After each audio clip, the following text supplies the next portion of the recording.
മുകുന്ദൻ നായകനായ Marco cinema TV ചാനലുകളിൽ പ്രദർശിപ്പിക്കാനുള്ള അനുമതി നിഷേധിച്ചു. സെൻസർ ബോർഡിന്റേതാണ് തീരുമാനം. വിശദാംശങ്ങളുമായി സുനിൽ അരുമാനൂർ ന്യൂസ് ഡെസ്കിൽ നിന്നും ചേരുന്നുണ്ട്. സുനിൽ, ചില സിനിമകളും സീരിയലുകളും ഒക്കെ വലിയ രീതിയിൽ ദുസ്വാധീനം കുട്ടികളിൽ ചെലുത്തുന്നു എന്നൊക്കെ വിമർശനങ്ങൾ ഉയരുന്ന ഒരു സന്ദർഭത്തിൽ കൂടിയാണ് ഇത്തരത്തിലൊരു നടപടി സെൻസർ ബോർഡിന്റെ ഭാഗത്തുനിന്ന് വരുന്നത്. വിനിഷ, കഴിഞ്ഞ ദിവസം നിയമസഭയിൽ തന്നെ ലഹരി ഉപയോഗവുമായി ബന്ധപ്പെട്ട കാര്യങ്ങളിൽ ചർച്ച നടന്നപ്പോൾ തന്നെ സിനിമയ്ക്കകത്തുള്ള വയലൻസിനെ കുറിച്ച് മുഖ്യമന്ത്രി തന്നെ സൂചിപ്പിക്കുകയുണ്ടായി. പല സിനിമകളിലും വയലൻസ് വർദ്ധിച്ചു വരുന്ന ഒരു കാഴ്ചയാണ് കാണാൻ സാധിക്കുന്നത്. അത്തരം കാഴ്ചകളുള്ള ഒരു സിനിമയാണ് ഉണ്ണി മുകുന്ദൻ നായകനായി ഡിസംബർ മാസം റിലീസ് ചെയ്ത് തിയേറ്ററുകളിലെത്തി വലിയ രീതിയിലുള്ള റെക്കോർഡ് കളക്ഷൻ നേടിയെടുത്തിട്ടുള്ള മാർക്കോ എന്ന് പറയുന്ന ചലച്ചിത്രം. ഹനീഫ് അദേനിയാണ് ഈ ചിത്രം സംവിധാനം ചെയ്തിട്ടുള്ളത്. ഈ സിനിമയിൽ തുടക്കം മുതൽ ഒടുക്കം വരെ വയലൻസ് എന്ന് തന്നെ ഈ സിനിമ കണ്ടിട്ടുള്ളവർക്ക് വളരെ വ്യക്തമായി മനസ്സിലാക്കാവുന്ന കാര്യമാണ്. അതിനകത്ത് വയലൻസിൻ്റെ പല തലങ്ങളാണ് ഈ സിനിമയ്ക്കകത്ത് ചിത്രീകരിച്ച് അത് പ്രദർശിപ്പിച്ചിട്ടുള്ളത്. എ സർട്ടിഫിക്കറ്റോടുകൂടിയാണ് 18 വയസ്സിന് മുകളിലുള്ളവർക്ക് മാത്രമേ ഈ സിനിമ കാണാവൂ എന്നുള്ളത് നിർബന്ധമാക്കിക്കൊണ്ട് തന്നെയാണ് സർട്ടിഫിക്കറ്റ് നേടിയെടുത്ത് ഈ സിനിമ തിയേറ്ററുകളിൽ പ്രദർശിപ്പിച്ച് മുന്നോട്ട് പോകുന്നത്.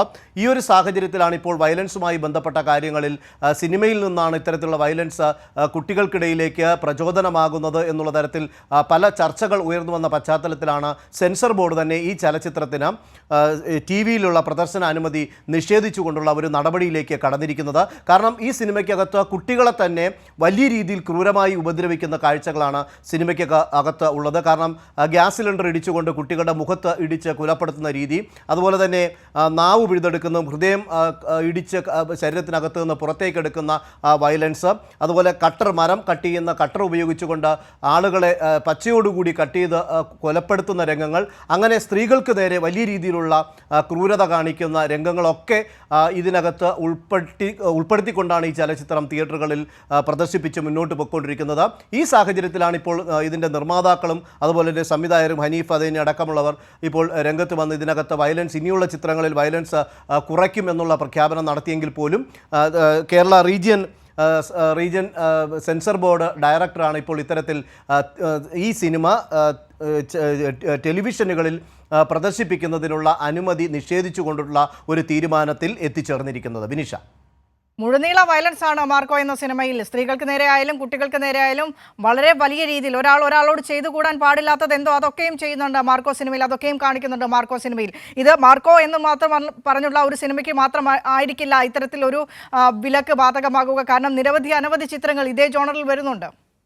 തീർച്ചയായും വിനിഷ, ഇപ്പോൾ തന്നെ ചലച്ചിത്ര മേഖലയിൽ ഈ വിഷയമാണ് ഇപ്പോൾ ചർച്ച ചെയ്തുകൊണ്ടിരിക്കുന്നത്. ഇന്നിപ്പോൾ ഫിലിം ചേംബറിൻ്റെ യോഗമടക്കം കൊച്ചിയിൽ ചേരുന്നുണ്ട്. കഴിഞ്ഞ ദിവസം ചില സംവിധായകരടക്കം നിർമ്മാതാക്കളടക്കം ഇത്തരത്തിൽ സിനിമയിൽ വയലൻസിൻ്റെയും ലഹരി ഉപയോഗത്തിൻ്റെയും ഒക്കെ കാര്യങ്ങൾ ചൂണ്ടിക്കാട്ടിക്കൊണ്ട് രംഗത്തെത്തിയിട്ടുണ്ട്. പക്ഷേ ഈ സിനിമയെക്കുറിച്ച് പറയുമ്പോൾ വയലൻസ് അതിൻ്റെ അങ്ങേയറ്റം എന്ന് തന്നെ ഈ ചിത്രം കണ്ടിട്ടുള്ളവർക്ക് വളരെ വ്യക്തമായി മനസ്സിലാക്കാൻ സാധിക്കുന്ന ഒന്ന് തന്നെയാണ്. പ്രത്യേകിച്ച് ഞാൻ നേരത്തെ സൂചിപ്പിച്ചതുപോലെ വയലൻസിൻ്റെ വിവിധ തലങ്ങളിലേക്കാണ് ഈ സിനിമ പോകുന്നത് എന്നുള്ളത്. അത് പലപ്പോഴും സിനിമ കൊണ്ടിരുന്ന 18 വയസ്സിന് മുകളിലുള്ളവർ പോലും അത് ഞെട്ടിപ്പിക്കുന്ന, അല്ലെങ്കിൽ കണ്ണടച്ചിരുന്നു കൊണ്ട് സിനിമയെ വിട്ടിടങ്ങുന്നതിന് വേണ്ടി തിയേറ്ററിലിരുന്ന പ്രേക്ഷകർ ഉൾപ്പെടെയുള്ളവർ ഉണ്ടായിരുന്നു എന്നുള്ളതാണ് നമുക്ക് മനസ്സിലാക്കാൻ സാധിക്കുന്നത്. കാരണം സ്ത്രീകൾക്ക് നേരെ, കൊച്ചു കുട്ടികൾക്ക് നേരെ വളരെ ക്രൂരമായ വയലൻസാണ് അത്. അത്തരത്തിലുള്ള വയലൻസ് മറ്റു കുട്ടികൾക്കിടയിലേക്ക് അത് സ്വാധീനം ചെലുത്തുന്നുണ്ടാകും എന്നുള്ള തരത്തിൽ മനഃശാസ്ത്രജ്ഞന്മാർ അടക്കം പല മേഖലകളിൽ ഇപ്പോൾ ചർച്ച ആരംഭിച്ചിട്ടുണ്ട്.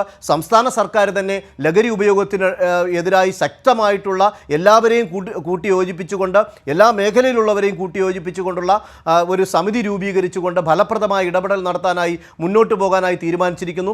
ഈ ഘട്ടത്തിൽ തന്നെയാണ് കഴിഞ്ഞ ദിവസം നിയമസഭയിൽ ഈ വിഷയം ചർച്ചയായി വന്നപ്പോൾ തന്നെ മുഖ്യമന്ത്രി ഇത്തരത്തിൽ സിനിമയ്ക്കകത്ത് രൂപപ്പെട്ട് വരുന്ന, അല്ലെങ്കിൽ സിനിമയിൽ കാണിച്ചു വരുന്ന വയലൻസിനെ കുറിച്ച് സൂചനകൾ നൽകുകയും ചെയ്തിരുന്നു. അത് തന്നെയാണ് ഇപ്പോൾ ഈ സെൻസർ ബോർഡും ഇപ്പോൾ വ്യക്തമാക്കിയിട്ടുള്ളത്. കാരണം സെൻസർ ബോർഡിന് മുന്നിൽ വന്നിട്ടുള്ളത് ഒരു ചലച്ചിത്രം എത്തിക്കഴിഞ്ഞാൽ അതിനെ ക്ലാസിഫൈ ചെയ്ത് അതിൻ്റെ അകത്ത് ഓരോ സീനുകളെ ക്ലാസിഫൈ ചെയ്തുകൊണ്ടാണ് സർട്ടിഫിക്കറ്റ് നൽകുന്നത്. അത് മൃഗങ്ങൾക്ക് നേരെയുള്ള അതിക്രമം അല്ലെങ്കിൽ ക്രൂരമായിട്ടുള്ള രംഗങ്ങളുണ്ടെങ്കിൽ അതിനൊരു ക്ലാസിഫിക്കേഷൻ കൊടുത്ത് ആ രംഗങ്ങൾ മാറ്റുകയും അതിന് സർട്ടിഫിക്കേഷൻ കൊടുക്കും. അല്ലെങ്കിൽ മറ്റു തരത്തിൽ വയലൻസിന് ക്ലാസിഫിക്കേഷൻ, അല്ലെങ്കിൽ സെക്സ് ഉണ്ടെങ്കിൽ അതിന് ക്ലാസിഫിക്കേഷൻ കൊടുത്തുകൊണ്ടാണ് സിനിമയ്ക്ക് സർട്ടിഫിക്കറ്റ് നൽകുന്ന ഒരു കർമ്മം മാത്രമാണ് സെൻസർ ബോർഡിന് ഉള്ളത് എന്നുള്ള തരത്തിലാണ് സെൻസർ ബോർഡ് അധികാരികൾ കഴിഞ്ഞ ദിവസം പറഞ്ഞിട്ടുള്ളത്. പക്ഷേ അക്കാര്യത്തിൽ ഒരു പുനർചിന്തനം നടത്തേണ്ട ഒരു സാഹചര്യം കൂടിയാണ് ഇപ്പോൾ ഉടലെടുത്ത് വന്നിരിക്കുന്നത്, ഈ ഒരു തീരുമാനത്തിലൂടെ ഉടലെടുത്ത് വന്നിരിക്കുന്നത് എന്ന് നമുക്ക് അനുമാനിക്കേണ്ടിയിരിക്കുന്നു. കാരണം ഇതിനകത്ത് അത്രയും വയലൻസ് ഉള്ളതുകൊണ്ട് തന്നെയാണ് ഈ ചിത്രം ടെലിവിഷനിൽ, കാരണം അത് ഒരുമിച്ചിരുന്ന് കുട്ടികളടക്കം ഒരുമിച്ചിരുന്ന് കാണേണ്ട ഒരു സാഹചര്യം ഉണ്ടാകും വീട്ടിൽ ടെലിവിഷനിലൂടെ ഈ ചിത്രം വന്നു കഴിഞ്ഞാൽ എന്നുള്ള ഒരു നിഗമനത്തിൻ്റെ അടിസ്ഥാനത്തിൽ തന്നെയായിരിക്കും ഇപ്പോൾ സെൻസർ ബോർഡ് ഡയറക്ടർ ഇത്തരത്തിൽ ടെലിവിഷനുകളിലേക്ക് ഈ ചിത്രം പ്രദർശിപ്പിക്കുന്നതിനുള്ള അനുമതി തേടിക്കൊണ്ടുള്ള അപേക്ഷ നിരസിച്ച് അനുമതി നൽകേണ്ടതില്ല എന്ന തീരുമാനത്തിൽ എത്തിച്ചേർന്നിരിക്കുന്നത്. വിനിഷ.